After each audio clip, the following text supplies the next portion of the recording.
Hello students, dictation 5 second बाद शुरू होगा।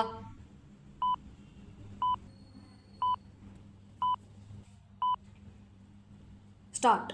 तमिलनाडु के करूर में अभिनेता से नेता बने जोसेफ विजय की रैली में भगदड़ मचने से 40 लोगों की मौत यही बता रही है कि अपने देश में इस तरह की घटनाओं से सबक सीखने से इनकार किया जा रहा है।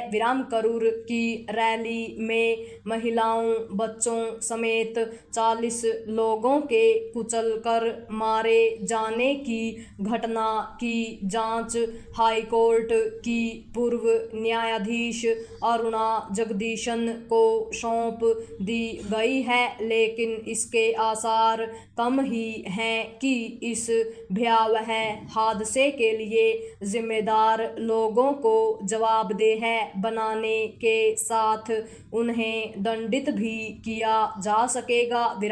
इसकी उम्मीद इसलिए कम है क्योंकि अपने देश में जनहानि की गंभीर से गंभीर घटनाओं की जांच में लीपापोती ही अधिक होती है।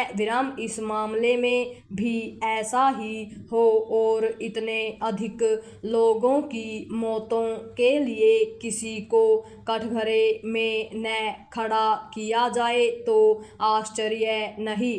चूंकि भगदड़ की घटनाओं के लिए जिम्मेदार लोगों के खिलाफ कभी कोई कठोर कार्यवाही नहीं होती, इसलिए सबक भी नहीं सीखा जाता और रह रहकर ऐसी घटनाएं होती ही रहती हैं।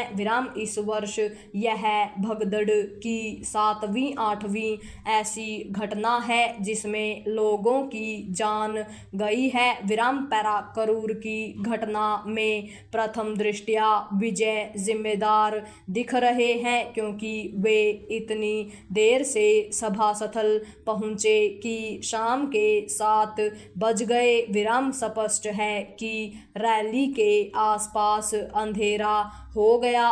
यह बात भी सामने आ रही है कि रैली स्थल में कुछ समय के लिए बिजली चली गई थी। हो सकता है कि यह भगदड़ मचने का एक बड़ा कारण बनी हो। जो भी हो, यह तो स्पष्ट है कि रैली में लोगों की सुरक्षा के लिए न तो विजय के कार्यकर्ताओं ने कोई प्रबंध कर रखे थे और न ही वहां उपस्थित पुलिस कर्मियों ने किसी तरह की सजगता दिखाई। जैसा कि हमेशा होता है, इस बार भी आरोप प्रत्यारोप का सिलसिला चल निकला है। विजय और उनके समर्थक कुछ भी कहें, वे अपनी जवाबदेही से बच नहीं सकते। इसलिए और नहीं बच सकते क्योंकि उन्होंने अपनी रैली में आने वाले लोगों की संख्या के बारे में भी कोई सही जानकारी नहीं दी थी।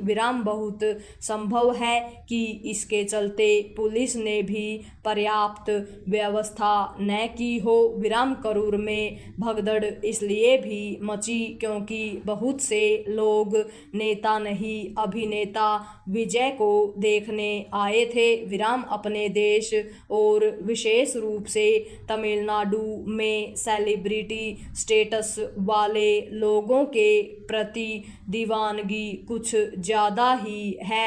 लोग खिलाड़ियों, फिल्मी सितारों और ऐसी ही अन्य हस्तियों की एक झलक पाने के लिए अपनी जान भी जोखिम में डाल देते हैं। बेंगलुरु में आरसीबी की जीत के जश्न में भगदड़ इसीलिए मची थी क्योंकि लोग क्रिकेटरों की एक झलक पाने के लिए आतुर हो गए थे।